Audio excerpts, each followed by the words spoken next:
percaya di saat ku tak mengerti, percaya di saat ku tak melihat, percaya, ku percaya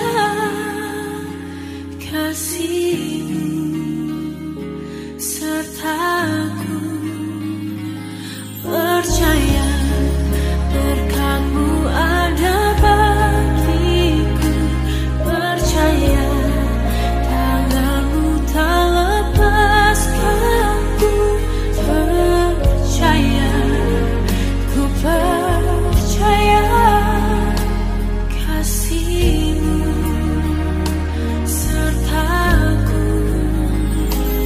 percaya, ku percaya firman-Mu yang terjadi, lampaui segala pikiranku, percaya padamu, percaya, ku percaya firman-Mu yang demi lampaui segala masalahku, percaya padamu.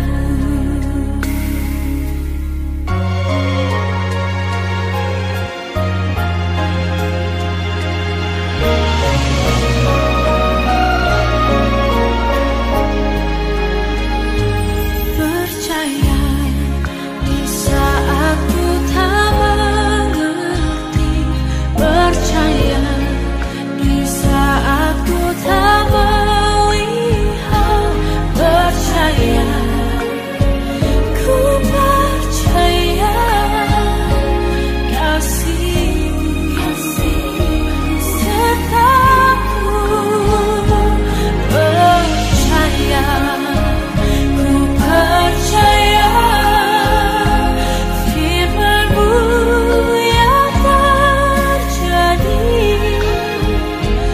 lampaui segala pikiranku, percaya, ku percaya, percaya, ku percaya firman-Mu yang amin, lampaui segala masalahku, percaya padamu.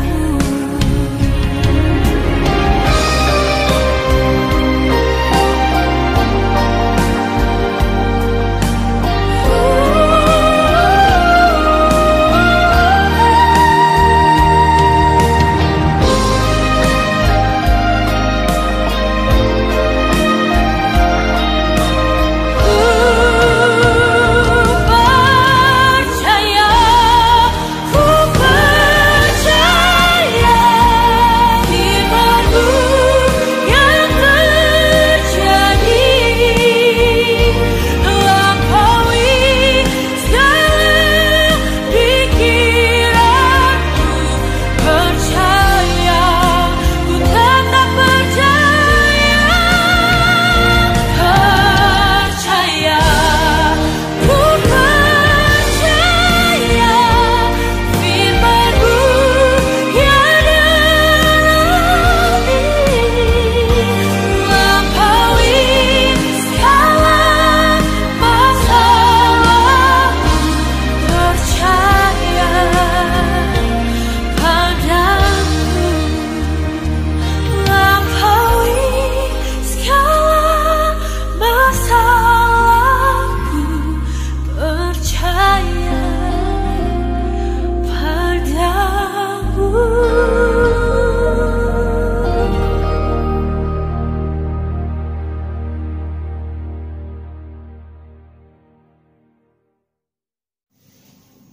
Shalom.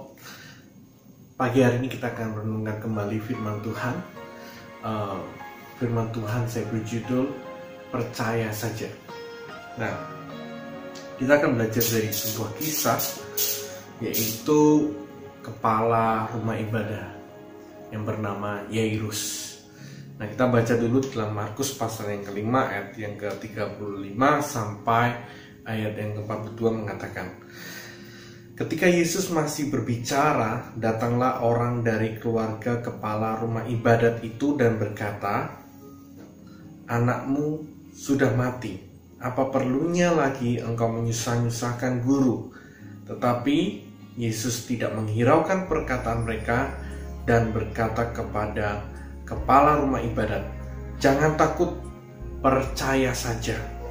Lalu Yesus tidak memperbolehkan seorang pun ikut serta, kecuali Petrus, Yakobus, dan Yohanes, saudara Yakobus.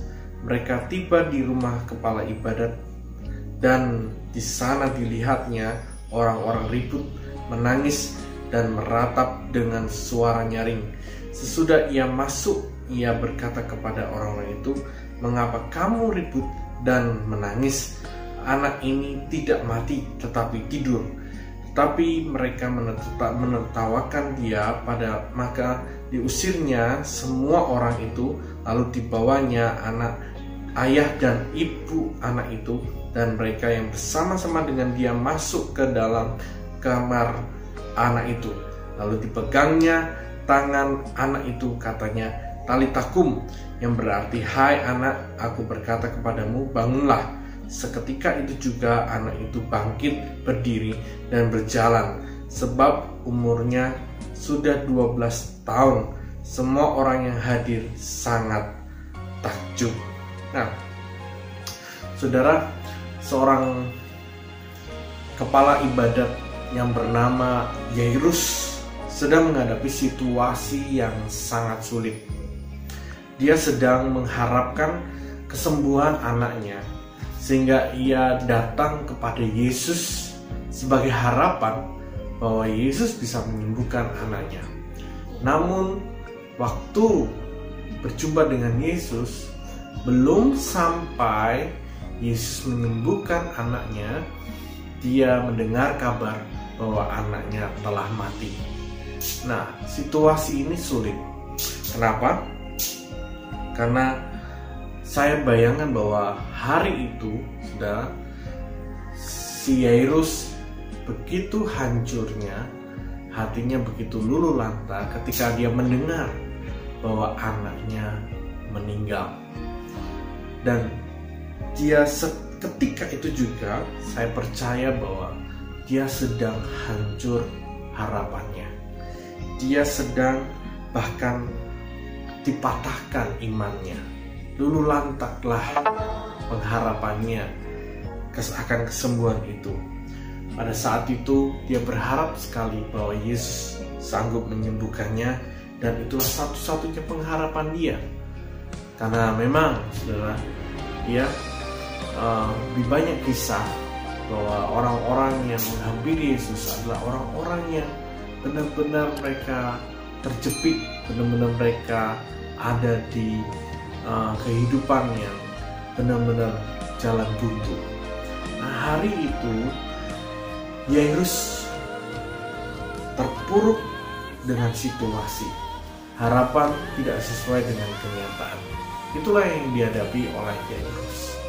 Dan mungkin hari-hari ini kita mengalami situasi yang sama, di mana kita mengalami situasi terjepit, situasi yang memaksa kita untuk menghadapinya dengan hati yang getir, yang luluh lantah. Iman kita diguncangkan sedemikian rupa oleh situasi-situasi yang kita hadapi hari ini. Mungkin Bapak Ibu yang sedang mengalami COVID tidak menduga atau tidak mengira saudara terkena COVID-19 ini, dan hati saudara mulai kecut ketika saudara melihat situasi yang sedang saudara hadapi dan penyakit yang sedang hari demi hari merenggut kesehatan saudara. Pelan demi pelan perlahan demi perlahan mulai menggerogoti kesehatan saudara, sudah mulai goncang, iman saudara mulai goyah, hati saudara mulai takut, kecut, tawar hati. Saudara mengalami situasi-situasi yang buruk, belum lagi Bapak Ibu yang sedang di situasi ekonomi yang hari-hari ini benar-benar terdampak karena COVID ini. Ya, hutang terus berjalan, kita harus terus membayar hutang-hutang kita, sedangkan pemasukan berkurang. Kita harus terus membayar pegawai, kita harus terus membayar cicilan-cicilan yang terus berjalan, sedangkan pemasukan semakin berkurang, bahkan sepi, bahkan zero. Nah, saudara, mungkin saudara mengalami situasi yang sama seperti Yairus. Saudara tidak melihat pengharapan saudara menjadi kenyataan, sehingga saudara mengalami rasa takut, rasa gentar dalam hati saudara. Nah, apa pesan Tuhan kepada Yairus? Ada satu pesan yang sangat menarik bisa kita contoh. Yesus berkata, jangan takut, percaya saja. Yesus tidak banyak berbicara. Yesus tidak menghiraukan kondisi, situasi yang sedang dihadapi oleh Yairus, di mana kabar anaknya meninggal. Yesus dikatakan bahwa dia tidak menghiraukan sama sekali. Dia berkata kepada Yairus, dia mengatakan kepada hati Yairus, dia mengatakan kepada pikiran Yairus, dia mengatakan kepada pribadi Yairus, jangan takut, percaya saja. Nah, banyak orang saudara sulit untuk melakukannya. Tidak takut dan percaya saja. Percaya saja. Tidak mudah untuk kita kerjakan. Tapi itu yang Tuhan bilang kepada Yairus. Berarti bahwa Tuhan tahu apa yang dia harus lakukan dan akan dia lakukan. Berarti Yesus menjamin sesuatu. Kalau dia berkata percaya saja, percaya saja, percaya saja. Karena ada janjinya, ada sesuatu yang Tuhan kerjakan bagi Yairus, yang Tuhan akan kerjakan bagi Yairus.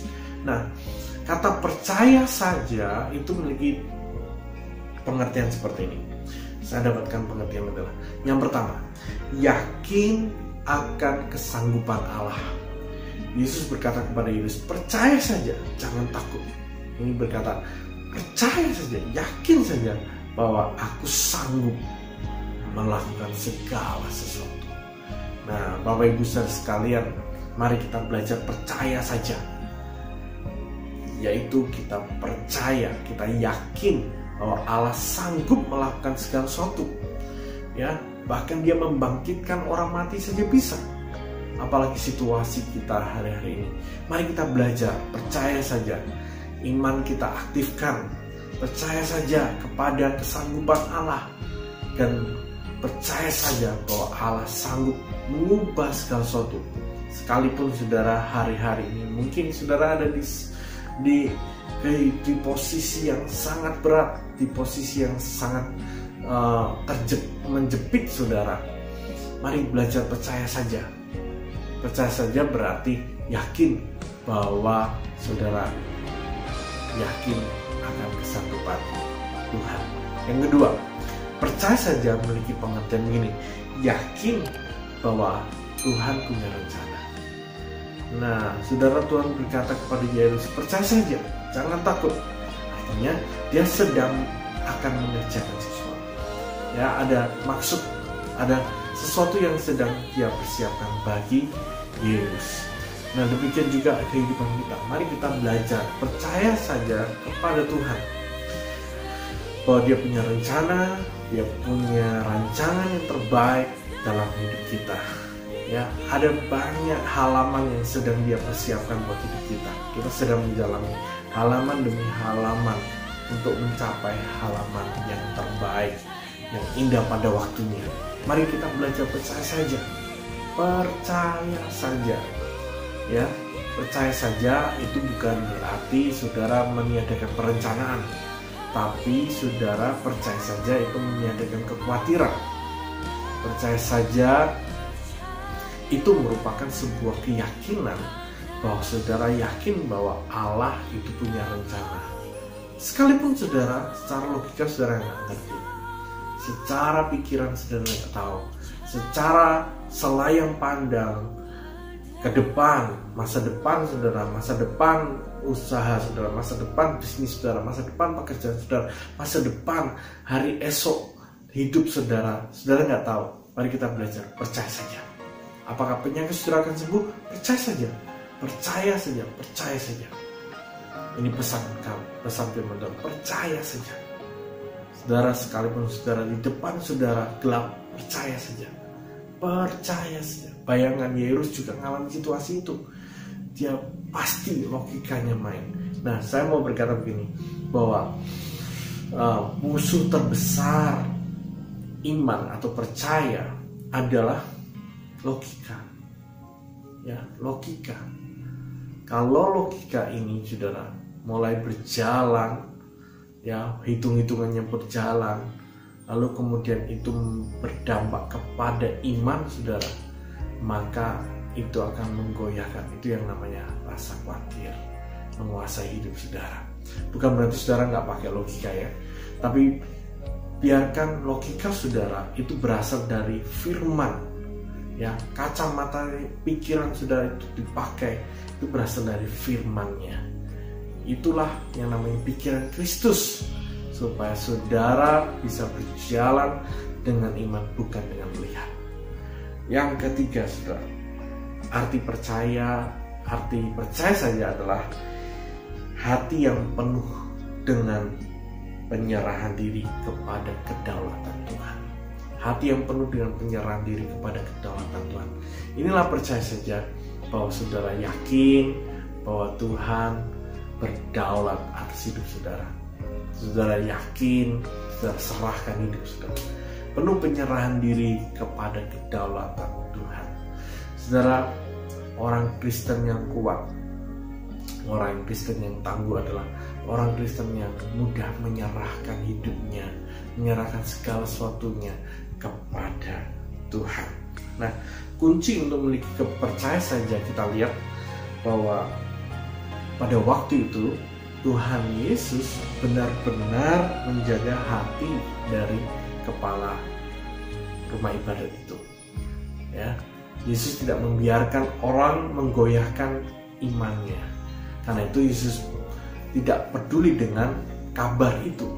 Lalu kemudian Yesus hanya membawa beberapa murid. Lalu pada waktu itu juga Yesus mengusir orang-orang yang menangisi dan memperkatakan hal-hal yang negatif, yang memperkatakan hal-hal yang mustahil. Bahkan mereka diusir, dan di ruangan kamar anak itu hanya orang-orang, para murid-muridnya dan orang tuanya saja. Nah saudara, ini penting. Bagaimana kita memiliki hati percaya saja, yaitu jaga hatimu. Jaga hatimu dengan segala kewaspadaan. Karena disitulah letak iman. Iman terpancar dari hati yang terjaga. Karena firman itu jatuh di tanah hati yang baik. Dan firman itu akan membangkitkan iman kita. Firman itu akan menumbuhkan iman kita di dalam hati. Makanya jaga hati dari situasi segala sesuatu yang menggentarkan hati saudara.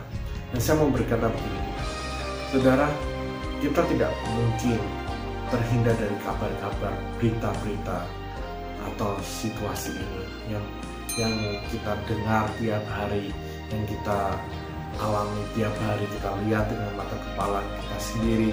Kita mendengar sirine, silih berganti, datang dan pergi, seliweran sana sini. Saudara nggak bisa menghindar semuanya itu. Saudara nggak bisa menghindar kalau ada orang meninggal karena COVID, atau teman, atau saudara, atau jemaat Tuhan, atau juga tetangga. Saudara selalu mendengar dan sering mendengar. Saya pun sering mendengar. Saudara nggak bisa menghindar dari suara-suara itu. Yang jelas, saudara, yang harus kita lakukan bukan menghindar, tetapi membuat hati saudara penuh dengan firman. Biarkan firman dan hadiratnya itu lebih berpengaruh. Tambahkan terus firman dalam hidup saudara. Tambahkan terus suara Tuhan dalam hidup saudara. Lebih keras, lebih besar, lebih banyak, lebih penuh, lebih gede lagi daripada suara-suara semua yang menakutkan itu.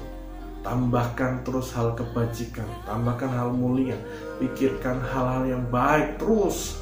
Tambahkan sampai saudara hati saudara dipenuhi oleh firman dan pikiran saudara dipenuhi oleh firman. Saya kasih ilustrasi, kalau saudara punya teh, ya, warnanya coklat kehitamannya.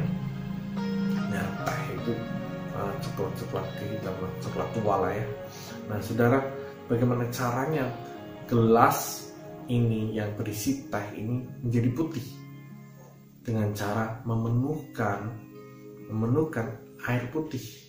Air putih terus ditambahkan sampai gelas itu berwarna putih dan semua teh yang ada di dalam gelas itu pergi, keluar, menghilang dan tidak ada lagi. Nah, begitu juga hidup kita. Bagaimana kita supaya di tengah-tengah situasi ini tetap hati saudara terjaga dan saudara bisa percaya saja, yaitu dengan menambahkan firman terus dalam hidup saudara. Menambahkan firman dan mengizinkan suaranya lebih keras berbicara dalam hidup saudara. Demikian sedikit firman Tuhan, kiranya memberkati Bapak Ibu. Kita berdoa. Kami bersyukur buat firman Tuhan. Tanamkan ini dalam setiap hati jemaat-Mu, sehingga kami tetap percaya saja kepada Engkau, kepada tangan-Mu, kesanggupan-Mu, kebaikan-Mu dalam hidup kami Tuhan, rencana-Mu, kedaulatan-Mu dalam hidup kami. Ajar kami untuk percaya saja seperti Yairus, belajar percaya saja dengan rencananya. Terima kasih Bapa, terima kasih buat firman-Mu. Tanamkan ini menjadi berkat bagi setiap kami. Dalam nama Yesus kami mau belajar percaya saja. Amin.